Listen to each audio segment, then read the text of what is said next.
Hey, ladies and gentlemen, thanks for the opportunity to speak to you about the recent events in Niger, which claims the lives of 4 Americans, Staff Sergeant Brian Black, Sergeant LaDavid Johnson, Staff Sergeant Jeremiah Johnson, and Staff Sergeant Dustin Wright. And I begin by once again offering my sincere condolences to the families and the units of the fallen. They're all in our thoughts and prayers. Unrelated, today is the anniversary, the 1983 Beirut bombing, and I want the families of the 241 Americans lost that day to know that we'll also never forget them. After speaking to Secretary Mattis this morning, I decided to address you because there's been a lot of speculation about the operation in Niger. And there's a perception that the Department of Defense has not been forthcoming. And I thought it'd be helpful for me to personally clarify to you what we know to date and to outline what we hope to find out in the ongoing investigation. And Secretary Mattis will be here, but as many of you know, he's in Asia. Our soldiers are operating in Niger to build a capacity of local forces to defeat violent extremism in West Africa. Their presence is part of a global strategy. As we've seen many times, groups like ISIS and Al-Qaeda pose a threat to the United States, the American people, and our allies. They're a global threat enabled by the flow of foreign fighters, resources, and their narrative, and they seek to operate where they can exploit weaknesses in local government and local security forces. If you think of those enablers as connective tissue between groups across the globe, our strategy is to cut that tissue while enabling local security forces to deal with the challenges within their countries and region. While we can be proud of our progress to date, we have to acknowledge that our work is not done. Even with the fall of Mosul and Raqqa, we're at an inflection point in the global campaign, not an end point. And that's why tonight I'm going to welcome chiefs of defense and representatives from 75 different countries to improve the effectiveness of our military network to defeat terrorism. In our discussions over the next day or two, we'll focus on improving information sharing between nations to detect and defeat attacks before they occur, and to improve the support we provide to nations that are confronted with violent extremism. And that's exactly what our forces in Niger were doing. The United States military has had forces in Niger off and on for more than 20 years.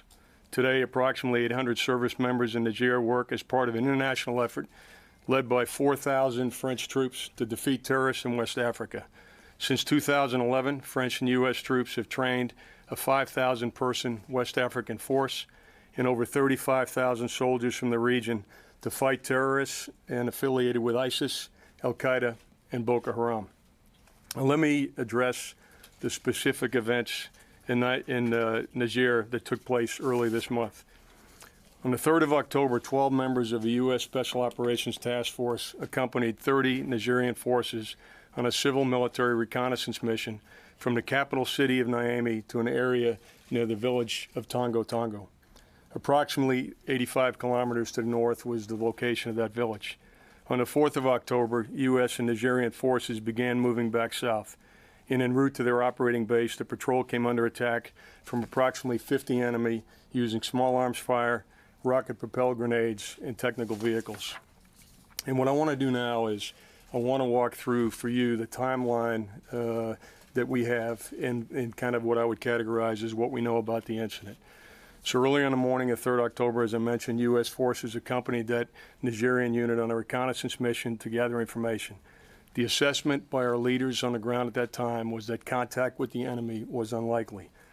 Mid-morning on October 4th, the patrol began to take fire as they were returning to their operating base. Approximately 1 hour after taking fire, the team requested support. And within minutes, a remotely piloted aircraft arrived overhead. Within an hour, French Mirage jets arrived on station. And then later that afternoon, French attack helicopters arrived on station, and a Nigerian quick reaction force arrived in the area where our troops were in contact with the enemy.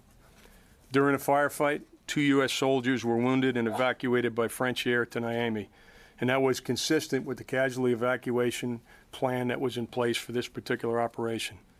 3 U.S. soldiers who were killed in action were evacuated on the evening of 4 October, and at that time, Sergeant LaDavid Johnson was still missing. On the evening of 6 October, Sergeant Johnson's body was found and subsequently evacuated.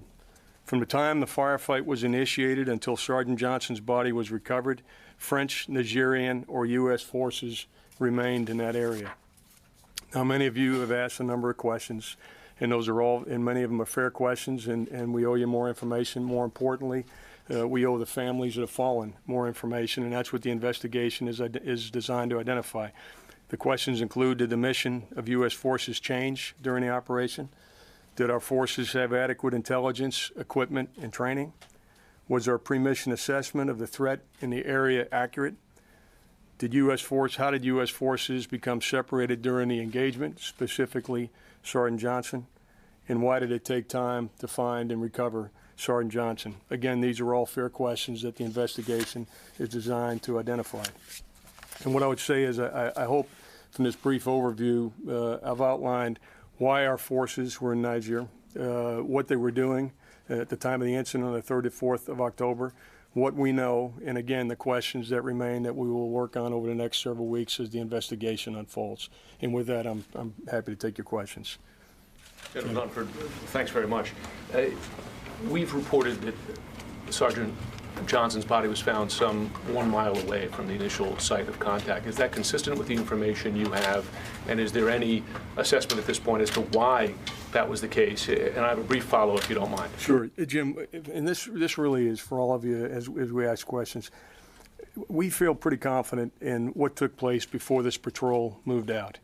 We know the general route that the patrol took before they came back in. What happened from the time the patrol went out on the operation till the time they returned? There's been a lot of speculation and a lot of reports, and that's why I want to baseline today what we know and what we don't know. And what you're asking is a fair question, but we don't know that definitively right now. I can't answer it definitively. And what I'm trying to do today is to and be very candid in what do we know. I'll share with you where I've seen speculation, and then what are the fundamental questions we're asking. And the questions that we're asking, this is a very complex situation that they found themselves in, a pretty tough firefight.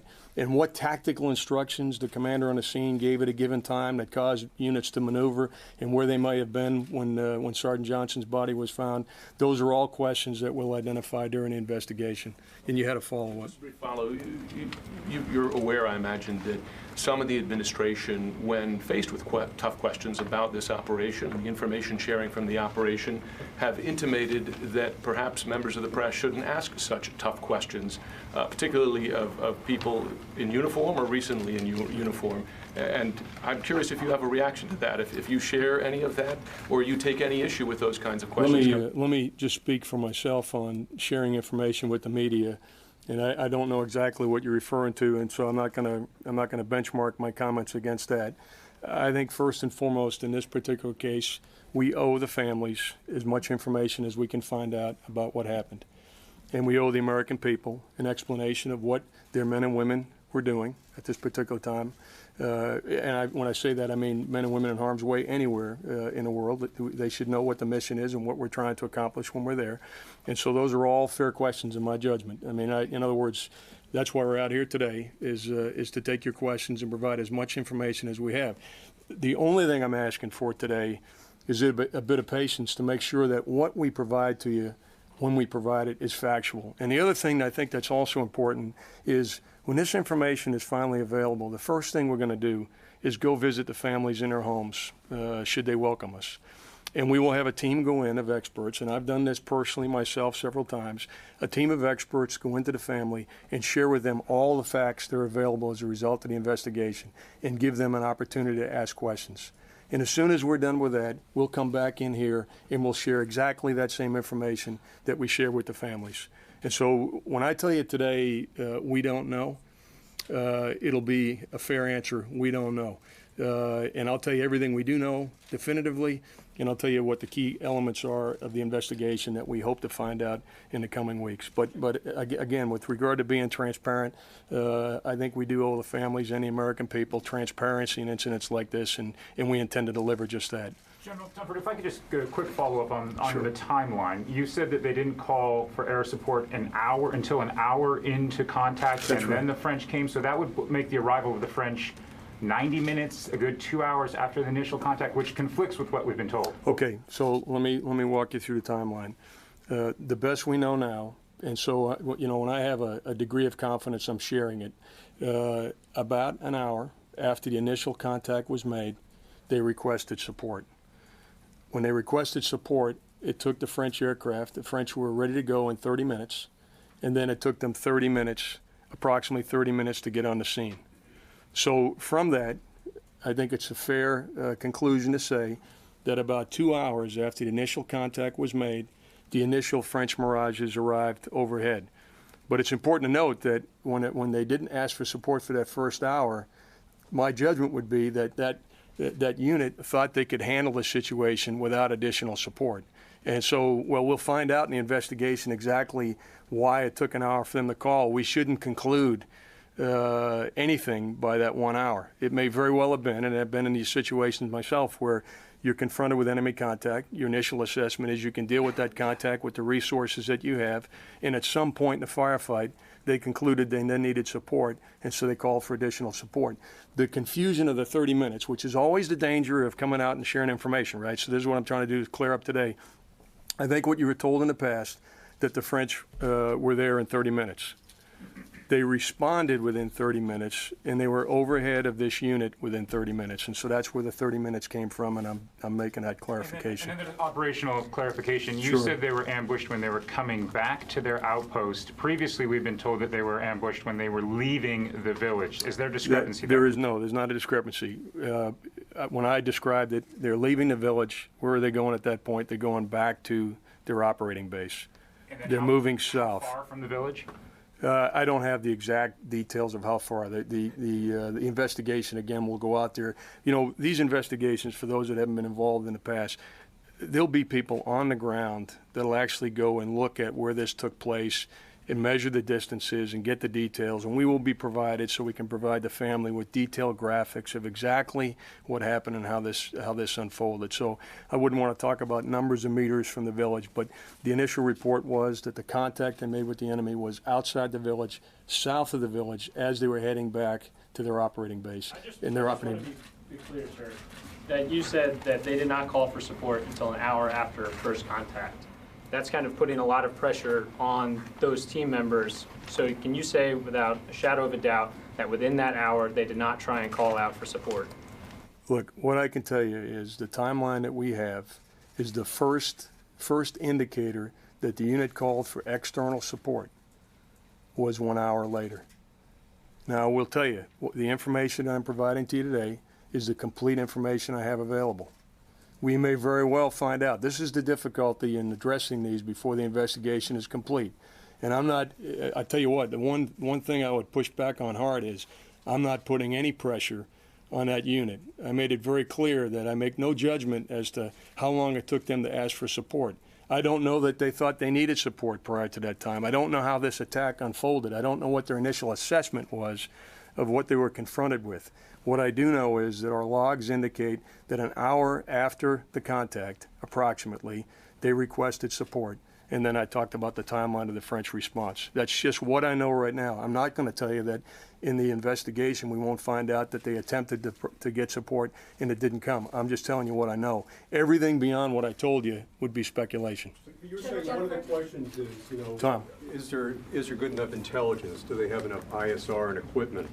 But General Waldhauser, who runs African Command, in his confirmation hearing last year said he's the economy theater. Clearly he doesn't have enough. Right. And if the French have to come and help out, doesn't that raise the question of, is there enough American equipment there? Number one, and again, Secretary Mattis said he wants to expand, lean forward more in AFRICOM. Can you do that without sending more equipment, ISR, over there? Yeah, no, Tom, fair question. And I think I would distinguish between what does the Commander AFRICOM need to do the full range of missions that he believes need to be done, and what missions are being done with the equipment available. And I would tell you that, well, General Waldhauser may need more capability to do more mission or a more expansive mission. The responsibility of commanders is to employ the force within the resources that they have available. So we shouldn't confuse the need for more capability to expand the mission with what capabilities are provided to a particular unit at a particular time, if you understand the distinction I'm trying to make. That's a particular question you still need to be answered in this particular case. Absolutely. I mean, look, there's two reasons to do the investigation. One reason is to make sure that we inform the families, the American people. and the Congress, of course.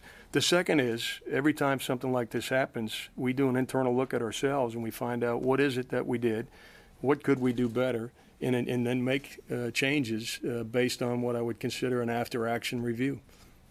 So I think that's fair. Right. The other issue is there's some in African Command and some here in the Pentagon that think the special forces are taking too many risks over there. Yeah, Tom, I think that'd be speculation. In other words, here's what I'm very clear on. I'm very clear on the framework within which this operation took place. In other words, what do their orders say? I don't have any indication right now to believe or to know that they did anything other than operate within the orders that they were given.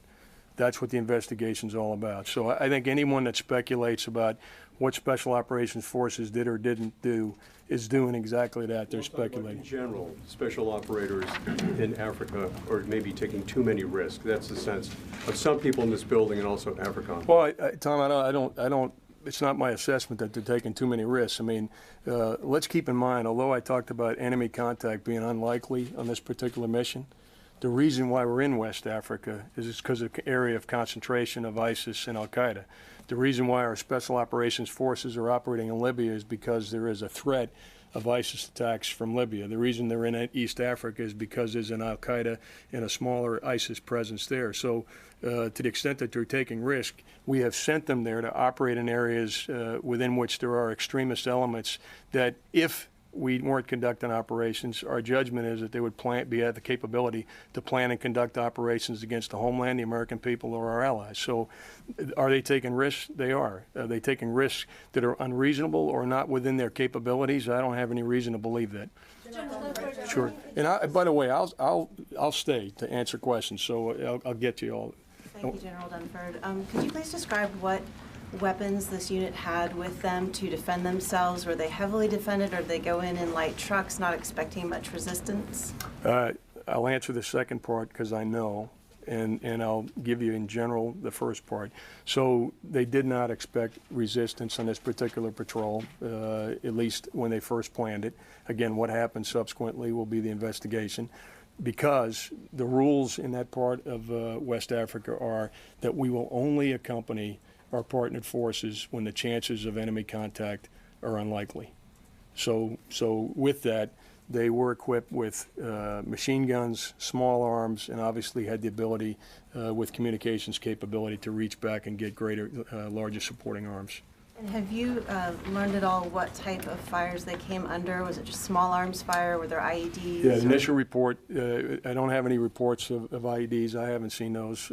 Small arms, rockets, and machine guns. Jennifer, I'll just come this way since you're all. General Dunford, when did you alert the White House? There are indications that they did not know until 10 hours after the attack began.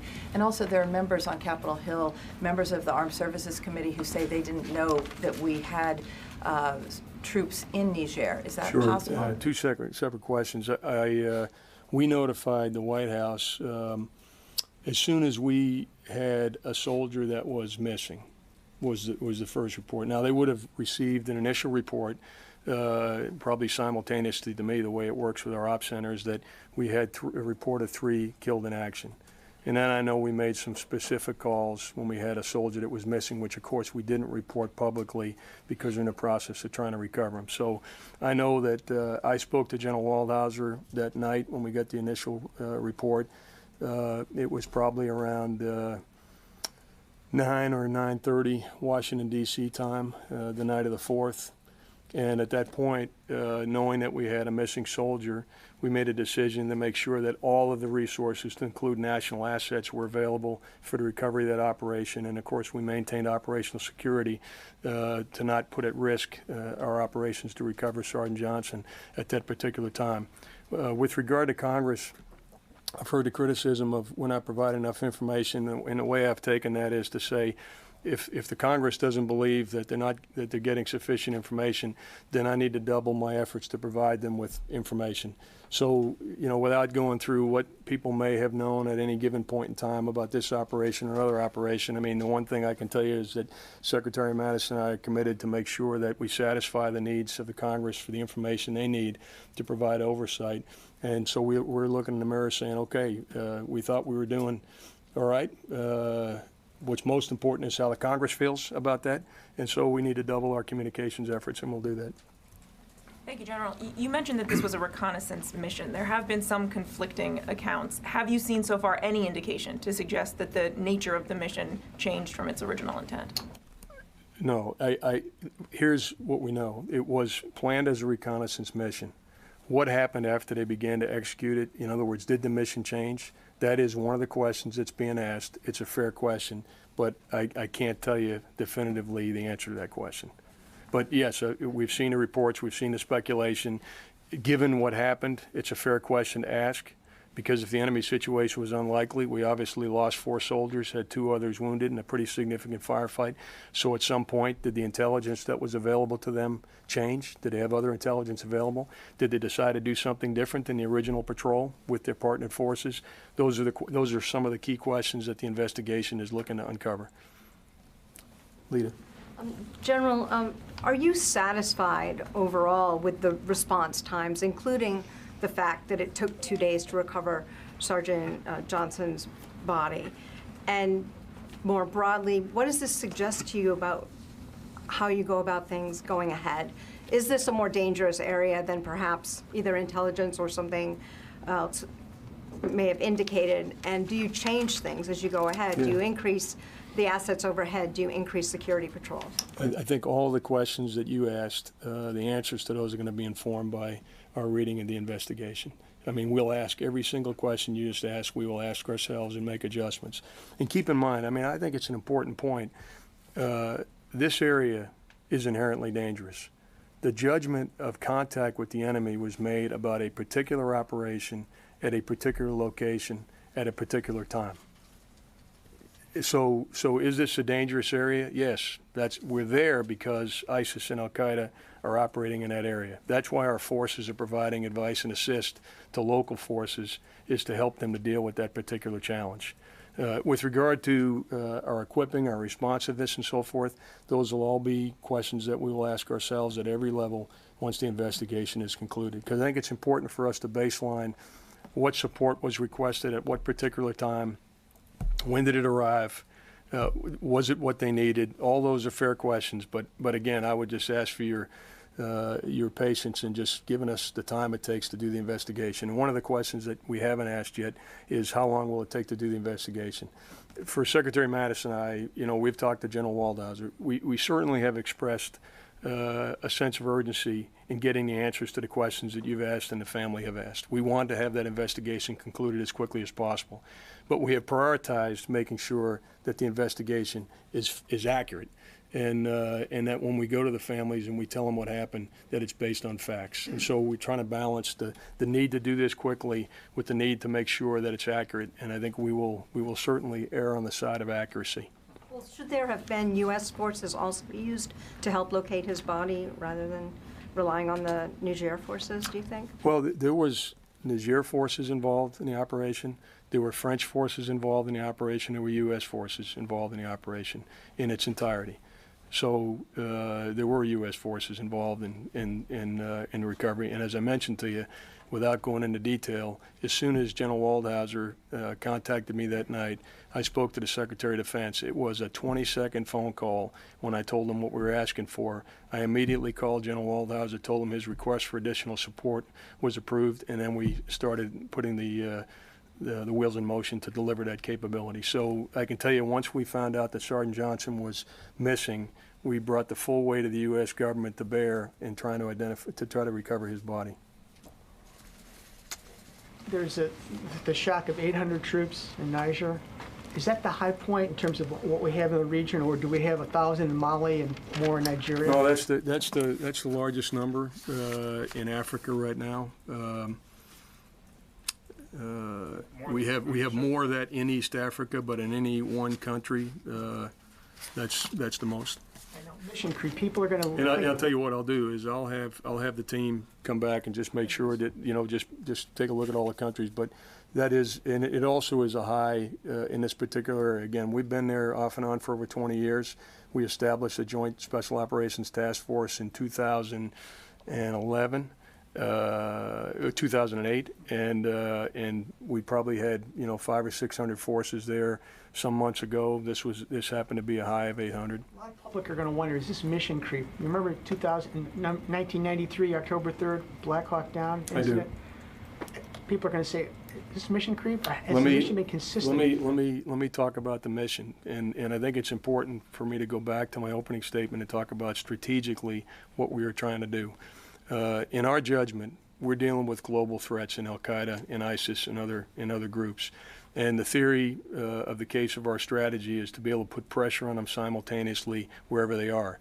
And as importantly, to anticipate where they will be and to make sure that where they are and where they will be when they get there, they're confronted by local security forces that have the ability to meet the challenges associated with Al-Qaeda, ISIS, and other groups. And so we are working with partners on the ground in West Africa. We are working with partners on the ground in other parts of Africa. It's the same thing we're doing in Iraq and Syria, and it's what we're doing in Afghanistan. But if you look at the numbers, we have 800 Americans, we have 4,000 French, and there's over 35,000 local partners that are operating there. If you look at the numbers in Afghanistan, approximately 11,000 Americans on the ground, 300,000 Afghans. So what the American people need to know is, with a relatively small footprint, we are enabling local forces to deal with these challenges before they become a threat to the American people, and to help them to deal with the challenges so they don't further destabilize their local area or region. There's a bit of contradictory information about the enemy KIA. Were there any enemy KIA, and do you know how many? I don't know that, and we'd be happy to, as soon as the investigation is over, we'd be happy to provide that detail to you. I don't have that information. Have there been any additional? We did. I would point out, though, we did lose 5 Nigerian partners, and that's important to point out. Have there been any additional patrols with U.S. forces in Niger? We are back conducting operations as normal. I don't have information available right now to tell you what's happening today, but our intent is to continue operations there and continue to try and advise and assist our partners. So has there been any change in force protection for those patrols, given what happened? No, every unit that goes out, every patrol that is conducted, goes out and makes an assessment of the mission and then the operating environment within which that mission is going to be conducted, and then they prepare themselves accordingly. So I just expect that that continues to be what General Waldhauser and his leadership are doing. Do you have any more information about who the attackers were? We were told initially that they had rebranded themselves ISIS and they were a local tribe. And if you do identify who they were, will you go after them? Yeah, our assessment right now is it is an ISIS-affiliated group. And I think what you bring up is what we're dealing with in many places is ISIS and Al-Qaeda. ISIS, in this case, they try to leverage local insurgencies and connect those local insurgencies globally. This is the challenge that we're dealing with. And so our initial assessment is these are local tribal fighters that are associated with ISIS. And will you go after them once you locate where they are? I think we'll enable our local partners to go after them as a matter of priority. Sir, thanks for your time. Particularly when it comes to the Mirages that were brought on scene, do you have the sense now that anything has changed now that you're back doing operations? Is there any kind of shift here in what they're allowed to do with their authorities or the coalition? With how quickly can you get air support? Okay, just on the issue of authorities, I just want to make it clear that U.S. forces and coalition forces in the area, when it comes to an issue of force protection, self-defense, don't have any limitations. They don't have any limitations. So that's been something that's been discussed. And so, with regard to employing fires, if there's an issue of self-defense, we have the inherent right to do that, and we will do that. Were there limitations that night? I am not aware of that. I've seen speculation. I don't have any evidence of limitations during that particular night. But again, if there were, the investigation will certainly tease that out. I've seen open source reporting to that effect. I don't have any information in the operating chain that would indicate that there were limitations. Now, when I say limitations, part of the requirement is obviously the ability to integrate, and I don't know whether there was any challenges integrating. I don't know why the Mirages didn't drop bombs during those initial passes. I don't know if the unit on the ground asked them to do that. Those are things we'll find out in the investigation. Just a couple clear points. One, you mentioned RPA was on the scene, they said within minutes. Was that French, American? That was American, and it was retasked. It was operating in the area anyway, and so we were able to retask it, and that's why it was available in minutes. It was literally in the air, in the area, and we were able to retask it directly in support of that unit that was in contact. Was that an armed system, and did it strike? It did not strike. It did not strike. Did it have the possibility? Yeah, I'm not going to talk about what our capabilities are in the region, but that particular capability that was there within minutes did not strike. Thank you, General. Jennifer with the U.S. Agent of Korea. On President trip to South Korea next month, and he visit to DMZ, but President Trump has not yet made any decision to visit to DMZ next month. Who make this decision, and it's a Korean government or U.S. government? Yeah, I don't know the details of the president's itinerary later this month, or what decisions he's made about the DMZ. But President visiting DMZ as a commander-in-chief of the United States, it's good for the sending and kind of. I'm going to leave it to President Trump and President Moon to decide whether or not the president ought to be in the DMZ. Clarify what you were saying about Sure. the drone. Does that mean you had complete visibility of the situation? There was a drone up above within minutes? We had a remotely piloted vehicle that was in the area. It was a U.S. remotely piloted vehicle. As soon as they asked for help, within minutes it was retasked to provide intelligence, surveillance, and reconnaissance, full motion video, one of the capabilities, right over the scene of the troops in contact. And how long was it able to stay above? Jennifer, I don't know how long it stayed, but I certainly can get that for you. I don't know how long it was on station at that particular time. So did they request specifically ISR, or did they request help and then you guys sent ISR? They would have in the normal course events. I haven't seen the logs. We'll have all that teased out in the investigation, but in the normal course events, they would have asked discreetly for intelligence, surveillance, and reconnaissance, and then also supporting fires and specific effects that they wanted to achieve. So I think they would have had a more detailed request. Have you viewed the video? What's that? I have not viewed the video. On the evacuation, you had the wounded evacuated, of course, first, and then the killed in action. Do you know yet whether anyone did a head count on either of those aircraft or after those evacuations were done to be sure that everybody was accounted for? I don't have that level of detail in terms of who counted. I know what the procedures would normally be. I can't tell you if those procedures were followed at that particular time. Again, that'll be something that'll come out in the investigation. Yes. General, will the Pentagon be increasing the tempo of missions in Africa? Can we expect to see more deployment of troops into Africa, changes in the ROE? Yeah, I think it's premature to talk about what additional troops or changes in ROE would make. Look, we're watching very carefully with the fall of Raqqa and Mosul what the enemy will do. You see that. In fact, that's one of the reasons I have 75 chiefs of defense or their representatives that are here tonight, is to talk about the next phase of the campaign. I described it as an inflection point. One of the places that we know ISIS has aspirations to establish a larger presence is in Africa. We know how important Libya and in the Sinai have been to the Islamic State. We know how much they have tried to get into East Africa, and of course the scenario we're talking about here today in West Africa. So we're watching that very carefully, and we are going to make recommendations to the Secretary and to the President for the allocation of forces that meet what we see as the threat, what we anticipate the threat to be. But I certainly wouldn't talk about what we will do tomorrow at this moment.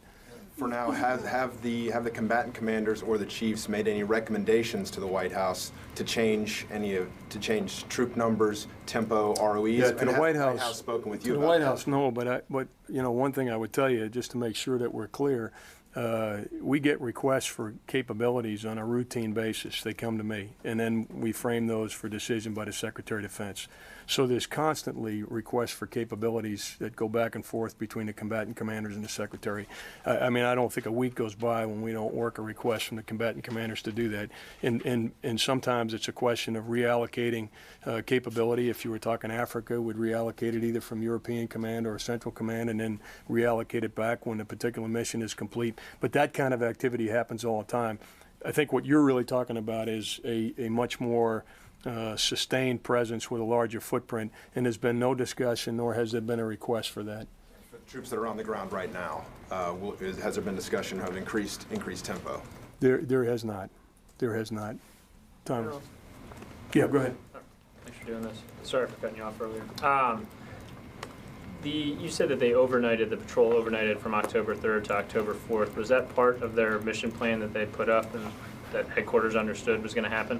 Yeah, I don't have the details of that. You know, I don't know whether it was intended that they would, how long it was going to take, or if they had planned to stay overnight. And just to be clear, I think a probably more accurate description than stayed overnight was they caught a couple hours of sleep after the 3rd and before they completed their mission on the 4th.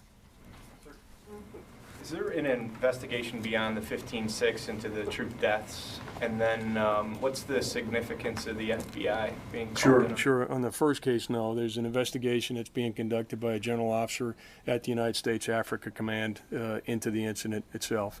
So that's the only investigation, U.S. military. With regard to the FBI, it's fairly normal in counterterrorism cases for them to conduct investigations to get information and intelligence that may be related to threats to the United States. And I believe that's the capacity in which the FBI is conducting an investigation right now. So a quick follow-up on whether or not the troops were wearing body armor in the U.S. forces. Yeah, I don't personally know how the soldiers that day were equipped, if they were wearing body armor. More broadly, you talked about the difficulty of next of kin notification. Obviously, there's a big political discussion right now about the right way to do that. Could you talk generally on just the difficulty, the challenge of conveying to American families when their loved one is lost what they died for? Yeah, I think what you just zeroed in on is one of the things that we try to do when we do this, and I've certainly had to do it myself, is you want the family to understand the why. And so I think one of the most important things that we would try to do in this particular case is be able to explain how what their loved ones were doing was related to the protection of the homeland in dealing with the threats that we confront. And frankly, I think in this particular case, we'll be able to do that. Following up, sorry. Yeah, go ahead, and then I'll come back. Following up, Sergeant Johnson's widow said this morning in an interview that she had asked to see her husband's body, but had been told no. Is that the case? Is there a reason why? Yeah, it's not, you know, first of all, I did hear that this morning, and what typically happens, and again, I've been involved in these cases myself, is there are times when we make a suggestion to the family that they may not want to review the remains. At the end of the day, the policy is it's the family's decision as to whether or not they do that. So I can tell you what the policy is. I don't know what happened in the case of Mrs. Johnson, but we'll certainly find that out. But I did hear her say that today, and certainly, again, from a policy perspective, we would typically defer to the family's desires when we do that, but I don't know exactly what happened in the exchange with Mrs. Johnson and what would have normally been the casualty assistance officer that would have been supporting her. As a follow-up, if it does turn out that she was not given the option to view her husband's body, is this something that you will be looking further into? Yeah, I mean, I don't want to speculate whether she, you know, that causes me to speculate what exactly happened. But I can assure you that if Mrs. Johnson or any of the families of the fallen are unsatisfied with the support that they've had to date or have additional questions, we're going to go to every last length to try to satisfy their concerns or answer their questions. I mean, that's what we do in each and every one of these cases. With Mrs. Johnson, certainly, with all four of the fallen in this particular case, and frankly, anyone in the department that gives their lives on behalf of our country, we're going to try to do everything we can to answer those families' questions. So just to follow up, who found Sergeant Johnson's body? Which force? There's initial reports, and again, you know, my understanding is the body was reported by Nigerian forces to U.S. forces. And I'm going out on a little bit on that one because I feel pretty comfortable that that's what the reporting was. But again, you know, from the investigation, we'll get the final details. But that's the initial report. right there in the back. Hi, I'm Jeff. sorry, I'm going to come back. So as ISIS decentralizes and the U.S. military looks to partner with a number of partner nations to attack it across this global network you've described, should the American people expect to start hearing about incidents like this in countries outside of Iraq and Syria and places they're maybe not familiar with? Well, you know, again, in this particular case, we've been operating there for many years. And this is a tragic incident, but it hasn't been a matter of routine. So if you're asking me, is it going to be a matter of routine that we suffer casualties in places other than Niger or outside of active area of hostilities, I would tell you no, it won't be a matter of routine that we'll suffer casualties. We will, unfortunately, in a war that has been described as a generational war, have additional casualties in the future, and we'll do all we can to mitigate it. But when we're conducting these kinds of operations, which we call train, advise, and assist, we don't, under the normal course of events, accompany those local partnered forces when contact with the enemy is expected. So we do one or two things. We either stay back at what we call the last cover and conceal position, right? So that's before enemy contact is made, or we don't even go on an operation if enemy contact is made. Outside of active hostilities, our focus is to enable local forces to be able to conduct operations against the enemy. Okay. Yes, ma'am. Fair to say that the war on ISIS is shifting right now to Africa? I think it's shifting. I'm not sure I'm ready to say it's shifting just to Africa. We're dealing with a challenge that exists from West Africa to Southeast Asia. We've seen manifestations of it in Europe. We've seen inspired attacks here in the United States. So we're dealing with a global challenge. I believe that ISIS will attempt to establish a physical presence outside of Iraq and Syria now that they have lost their caliphate in Raqqa and Mosul. They will attempt to establish, and that's exactly why we're conducting the kind of operations we're conducting in Niger, is to ensure that local forces have the capability to prevent that from happening. Ladies and gentlemen, we have time for about 2 more questions. Courtney? Thank you. Does part of the FBI investigation include interviewing the wounded and the soldiers who were there at the attack back here in the U.S.? You know, we'll have to get back to you. I don't actually know the details of the FBI investigation. I'm very familiar with the U.S. military investigation, and the general officer that's been assigned to do that investigation will interview everyone that was there, anyone that has any information about the incident that took place on the 3rd and 4th of October. But I can't talk about the FBI investigation.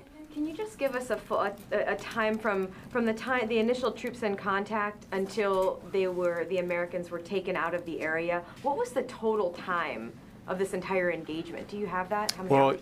What I can tell you, Courtney, is that it was mid-morning local time in Niger on the 3rd of October when this all began. And it was the evening local time on the 6th of October when Sergeant Johnson's body was recovered. So there was ongoing operations throughout that period of time. In the back there. Sir, thank you very much for doing this. If I could have one and then a follow-up, will the investigation be able to look into what French intelligence or French military activity there was or may have been in the area of the attack, leading up to the attack? Absolutely, absolutely. Our investigating officer will absolutely engage our French partners and interview the French soldiers that were involved.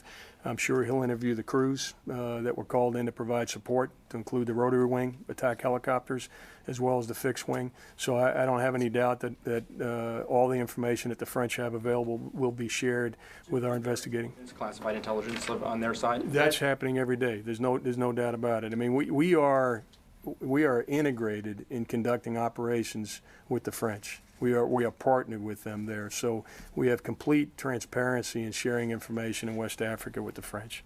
And if I could just follow up really quickly, you mentioned national assets that deployed from the United States. Without specifying what those national assets were, can you say if any of them actually reached Niger before the situation was resolved? Honestly, I'm not going to address that. I do want you to know that we have things. I think many of you are familiar with those things, but we have national assets, and as soon as we had a missing soldier, we brought those assets to bear. But I'm not going to talk the details or the type of capability. Sir. In the back there. Sir, should the American public be prepared for the loss of more U.S. troops in Africa? Yeah, what I would tell you is that the majority of our operations in Africa are designed to support the training, advising, and assisting of local African partners. And we mitigate the risk to U.S. forces with specific guidance that we will only accompany those forces when the prospects of enemy contact is unlikely.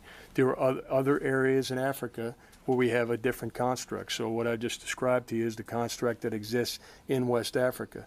Clearly, and you've seen it in recent days, we have a different type of operation against Al-Qaeda, Al-Shabaab, and Al-Qaeda organizations inside of East Africa. So, you know, we tailor the conduct of U.S. forces based on the threat. The bias in Africa is to support local forces in dealing with the threat. Where there is a threat to the U.S. homeland, American people, or our allies, we're going to do whatever is necessary to address that particular threat. So if we had, let me just be clear and use an example. If we have a specific threat to the homeland and local forces are unable to deal with that threat, United States forces are going to deal with that threat. But the bias is towards enabling local African partners to conduct operations in Africa. Clarity on the timeline on the medevac, sir. How long did it take before the casualties were medevaced, and then how long did it take before the dead Americans were returned on the contractor flight? Okay. What I outlined for you earlier was the evening of, during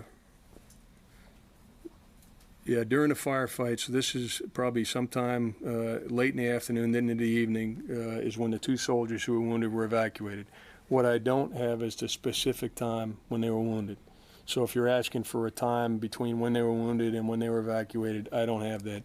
And in terms of the soldiers that were killed in action, they were evacuated in the evening. That's local time in Niger, in the evening on the 4th of October. Did you have an idea of just how long the firefight lasted? And did the mirages play any role in disrupting the firefight? Anything I would tell you about the mirages, and I've seen some of it, would be speculation. So we'll get, you know, what I need to hear from the guys that were on the ground who were actually employing those mirages before I'd make a conclusion about what effect those mirages had. The time of the firefight, do you have a general sense of how long it took place? Only that it took several hours. I mean, well into the evening on the 3rd of October. Sir, one last. It's going to be 4th of October. 4th of October. Thank you. Could you let us know how many U.S. forces are serving in AFRICOM total, West and East Africa right now, maybe a potential breakdown? Yeah, sure I can. I can give you, and I'll give you a range. We have on the order of 6,000, little over 6,000 forces in Africa, and they're in about 53 different countries. General Dunford, on the search for Sergeant Johnson's body, can you tell us how many U.S. troops took part in that search and how many partnered and allied forces as well, and describe not just the drone that went in to look for him, but maybe other assets as well? I can't. That's down to a level of detail that is really going to require the investigation to lay all that out. Not even how many U.S. troops took part in the search? I can't tell you what, you know, and again, I know how many U.S. troops were part of that original Advise Assist mission. I don't know what each of those troops were doing at any given time once contact was made. So anything I would tell you at this point, I'd be speculating. Just to clarify, you said that U.S. forces don't go out if they expect enemy contact. They won't go out with a partner force. Yeah, the exact language, and again, I don't want to be, I'm not correcting you, but when we say chances of enemy contact unlikely, we would go out. You also said that they will go out and remain at the last cover and concealed position if there is some sort of. There are different locations with different rules in those locations. What I described to you were the rules that were in place at the time this operation was conducted in Niger. Okay, I'll take one more on it. The most explosive charge today is that this was Trump's Benghazi. I know you don't like getting into political muck, but how'd you figure that out? It's out there. You have a track record. You have a track record of not wanting to, but it's out there. What's your reaction to the charge? I personally see no utility in comparing this incident to any other incident. What I would tell you is we lost 4 Americans in this incident. We had 2 others wounded. That makes it a big deal to me. that gives me a sense of urgency to identify exactly what happened, to communicate exactly what happened to the families and the American people. So I personally am not comparing this to any other incident. What's most important to me, aside from getting the facts, is identifying those things that we can do better in the future. And that's my focus. Okay? All right. Hey, thanks. Thanks.